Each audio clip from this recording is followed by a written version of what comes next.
Here's the brutal biology lesson they don't teach in school.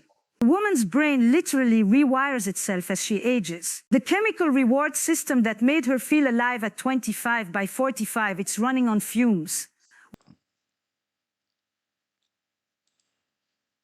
Because they're bad people, but because they're starving for something you can't give them anymore. But when a 42-year-old gets that same compliment, her brain explodes with dopamine.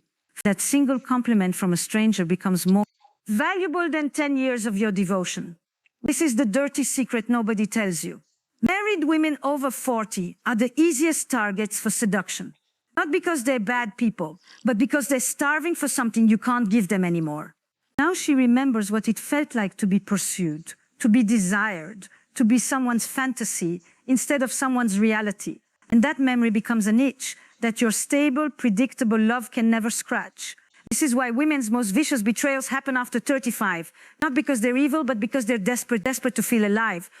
Again, but women, society tells them they're expired goods, past their prime, invisible. Women face it with terror. Female midlife crises are about denying aging through destroying everything that reminds them time has passed, including the family that represents their years spent as just a wife and mother. When you understand female psychology at this age, you realize it's not personal. She's not running to something better.